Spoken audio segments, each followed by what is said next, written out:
बच्चों अभी तक हम कवर कर चुके प्रीवियस इंडिया कैसी थी, उसके बाद इंडिया क्यों आना चाहते थे यूरोपियंस, सबसे पहले सेलर कौन था, क्रिस्टोफर कोलंबस, फिर हम कहते कि इंडिया की खोज किसने की थी, वास्को द गामा। अब हम पढ़ेंगे कि हमने पढ़ा कि इंडिया की खोज वास्को द गामा ने किया था, फिर जैमोरिन किंग ने उसे एलो कर दिया कि आप यहाँ पे ट्रेड कर सकते हो, तो अब उनकी ट्रेड कैसे ख़त्म हुई वो हम जानेंगे, मतलब उनका रूल कैसे ख़त्म हुआ इंडिया से। तो end of the Portuguese rule है ना। तो क्या हुआ, उन्होंने अपना जो था रूल उसको एक्सपांड किया, है ना, उस अपने ट्रेड को एक्सपांड किया। जब एक्सपांड किया तो ये बात पता चली शाहजहाँ। तब शाहजहाँ कौन थे, दिल्ली के राजा, मतलब दिल्ली एकदम मोस्ट, पूरी दिल्ली से पूरा इंडिया कंट्रोल होता था, तो वहाँ के राजा कौन थे, शाहजहाँ। जब उन्हें ये बात पता चली तो उन्होंने इन्हें बोला कि आप यहाँ पे ट्रेड नहीं कर सकते हैं, और जब उन्होंने मना कर दिया, और तब वो राजा थे, उनकी बात चलती थी भाई, उनके पास ताकत थी, उन्होंने मना कर दिया कि आप यहाँ ट्रेड नहीं कर सकते हैं, और तब से पोर्टुगीज का ट्रेड बंद हो गया, उनका रूल खत्म हो गया। और उन्हें तीन जगह दी गई, दीव, दमन और गोवा। बस दीव, दमन और गोवा पे वो ट्रेड कर सकते हैं, बाकी कोई जगह पे नहीं। और उनका मेन ट्रेड कहाँ पे था, कोलकाता में, जो ने मना कर दिया कि आप बंगाल में ट्रेड नहीं कर सकते, आप सिर्फ दीव, दमन और गोवा में कर सकते हो। तो उस तरह पे एंड ऑफ पोर्टुगीज रूल, मतलब उनका रूल का एंड हो गया। उसके बाद आए थे पोर्टुगीज के बाद आए थे डच का कुछ उतना चला नहीं था, थोड़े टाइम के लिए आए और थोड़े टाइम में चले गए। पोर्टुगीज आए थे तो उन्हें 3 चीज़ मिली भी थी, गोवा, दीव, दमन, है ना, बट जो डच थे उन्हें कुछ नहीं मिला था। जब डच आए थे उन पर जब राजाओं ने बोला कि आप यहाँ ट्रेड नहीं कर सकते, वो टोटली वापस चले गए थे। तो देखते हैं हम डच में क्या क्या चीज़ें थी। पोर्टुगीज के 100 साल बाद पोर्टुगीज जब आए, उनका जब रूल खत्म हो गया, उनको 3 चीज़ मिली, दीव, दमन और गोवा। उनके 100 साल बाद आए डच मतलब अभी कहा जाता है नेदरलैंड, आपने सुना होगा नेदरलैंड कंट्री का नाम, मतलब वहाँ के लोगों को कहा जाता है डच। वो लोग आए, उन्होंने अपना एक्सपांड किया मद्रास में, मतलब साउथ इंडिया में, मद्रास में अपना रूल को एक्सपांड किया, और उन्होंने अपना सेंटर बनाया आगरा को।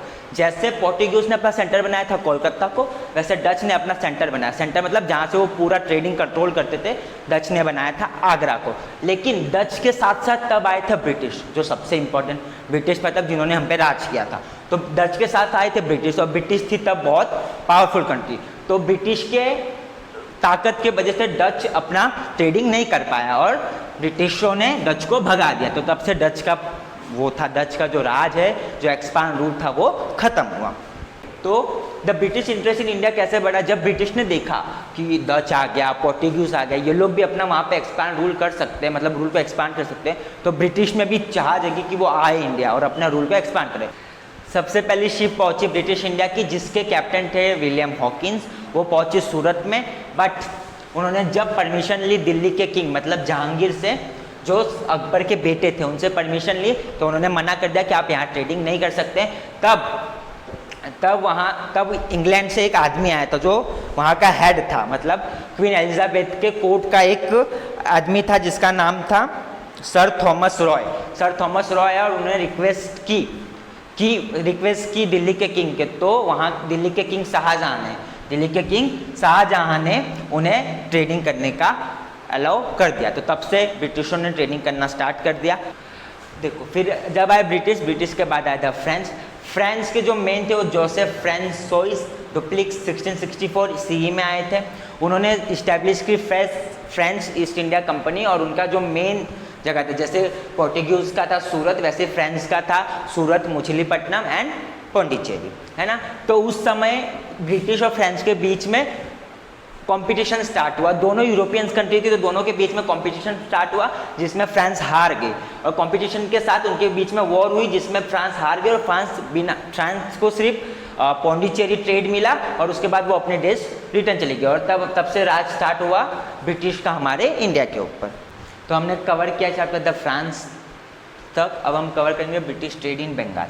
तो सबसे पहले ब्रिटिश का स्ट्रांगली ट्रेड स्टार्ट हुआ बंगाल में। उन्होंने बंगाल में अपनी कंपनी का इस्टेब्लिशमेंट किया, अपने रूल को एक्सपांड किया, और उन्होंने क्या किया कि जैसे रूल एक्सपांड किया तो उनको लगा कि हमारे हाथ में ताकत आ गई, पॉलिटिकली ताकत आ गई, तो उन्होंने क्या किया, टैक्स पे करना बंद कर दिया। वहाँ के जो राजा थे मीर कासिम, सिराजुद्दीन दौला, सिराजुद्दीन दौला, वहाँ के जो राजा थे सिराजुद्दीन दौला, उनको उन्होंने टैक्स पे करना मना कर दिया, मतलब वो हम टैक्स पे नहीं करेंगे, हम फ्री में यहाँ पे सारी ट्रेडिंग करेंगे।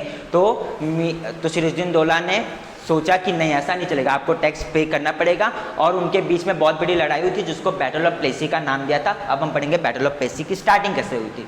तो ब्रिटिशों ने जब ईस्ट इंडिया बनाई थी कोलकाता में, मतलब वहाँ पे जब अपनी कंपनी बनाई थी, तो उन्होंने क्या किया, एक फोर्ट तैयार किया, मतलब एक बड़ा सा दीवार का, ऐसे कहते हैं मतलब ऐसे प्रोटेक्शन टाइप दीवार अपने फोर्ट के, अपने ट्रेडिंग के सेंटर के अलोंग बनाई, जिसमें क्या हुआ, वो भी बिना राजा से पूछे, तब राजा के हाथ में था बंगाल, तो राजा से बिना पूछे वहाँ पे एक बड़ी सी दीवार बना दी, जिसके वजह से राजा को जब ये बात पता चली तो उसने बोला कि ऐसा नहीं चलेगा, और उसने उस दीवार को बिना ब्रिटिश से पूछे तोड़ दिया। जब ये बात पता चली मद्रास में बैठे हुए रॉबर्ट क्ल्यू तो कौन था, ब्रिटिश का एक आदमी था, मतलब ब्रिटिश का एक चीफ कमांडर था रॉबर्ट क्ल्यू। जब उसे ये बात पता चली तो उसने बोला कि नहीं, तो उसने एक छोटी सी आर्मी का ग्रुप लेके वो पहुंचा कोलकाता। तो उसने देखा कि नहीं, इतनी छोटी आर्मी से मतलब सिराजुद्दीन दौला को हम हरा नहीं सकते, इसके लिए हमें ट्रीटी का अपनाना पड़ेगा। ट्रीटी मतलब एक चालाकपन से उसने क्या किया, वहाँ के दो थे, एक अमीर सेठ और मीर कासिम, ऐसे दो सिराजुद्दीन दौला के कोर्ट के दो चीफ कमांडर थे, उनको बुलाया और उनको बोला कि अगर आप हमारी हेल्प करोगे तो जब हम बंगाल जीत जाएंगे तो यहाँ के राजा मीर कासिम को बना दिया जाएगा। मीर कासिम को बोला कि आपको यहाँ का राजा बना दिया जाएगा। तो उन्होंने उसको अपने साइड में कर लिया और सारी बातें उससे उगवा ली कि यहाँ हम फोर्ट में कैसे घुस सकते हैं, राजा कब लड़ाई के मूड में नहीं होते, कब लड़ाई नहीं करते हैं, और कब वो एकदम फ्रीली रहते हैं, कब उनको हम मार सकते हैं। ये सारी बातें जानकर उन्होंने राजा पे हमला किया और ये लड़ाई हुई प्लेसी नाम की जगह पर, प्लेसी नाम की जगह पर लड़ाई हुई, और इसलिए उसको बैटल ऑफ प्लेसी कहते हैं, और जिसमें ब्रिटिश जीते और बंगाल का राजा हार गया। तो वहाँ के राजा बना दिए मीर जफर को। मैंने पहले मीर कासिम बोला था, रॉन्ग हो गया, मीर जफर थे वो, तो मीर जफर को वहाँ का राजा बनाया था। तो ये कंप्लीट हुआ बैटल ऑफ प्लेसी। अब हम लास्ट टॉपिक चलेंगे चैप्टर के, बैटल ऑफ बक्सर। यहाँ पे चैप्टर खत्म होता है। बैटल ऑफ बक्सर भी बहुत ईजीली है। जब मीर जफर को बंगाल का राजा बनाया तो उसने ब्रिटिश का साथ नहीं दिया, उसने वापस अपने इंडिया का साथ देने लगा, जो मेन राजा था उसका साथ देने लगा, मतलब वो ब्रिटिश के खिलाफ काम करने लगा। तो जब ब्रिटिश को ये बात पता चली तो उसने मीर जफर को हटा के मीर कासिम कौन था, मीर जफर का सन इन लॉ मतलब दामाद, उसके दामाद को वहाँ का राजा बना दिया। तो मीर कासिम ने भी सेम हरकतें की, उसने ब्रिटिश के खिलाफ काम करने लगा। तो फिर ब्रिटिश ने उसे हटाने का चाहा, तो उसने अवध के राजा के साथ अपना ट्रीटी साइन किया, मतलब अवध के राजा और मीर कासिम एक साथ हो गए और उन्होंने सोचा कि हम दोनों मिलकर ब्रिटिश को हराएंगे। तो ब्रिटिश और अवध के राजा और मीर कासिम के बीच में लड़ाई हुई, कहाँ पे, बक्सर कहाँ पे, बिहार में बक्सर जगह पर लड़ाई हुई, और जिसमें ब्रिटिश हारी, और नहीं सॉरी, जिसमें मीर कासिम और अवध के राजा हारे और ब्रिटिश जीते।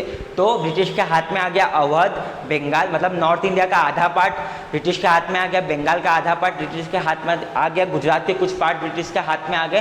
तो अच्छे खासे पार्ट कवर हो गए, जिसके वजह से ब्रिटिश स्ट्रांग हुई हमारे इंडिया के अंदर, और वो बस ट्रेडिंग करने आए थे, लेकिन धीरे धीरे वो पॉलिटिकली भी स्ट्रांग हो रही थी, मतलब धीरे धीरे हमारे देश में घुस रही थी, हमारी देश की बातें जान रही थी और हमारे देश पर राज करना चाहती थी। तो यहाँ पे हुआ हमारा चैप्टर का एंडिंग।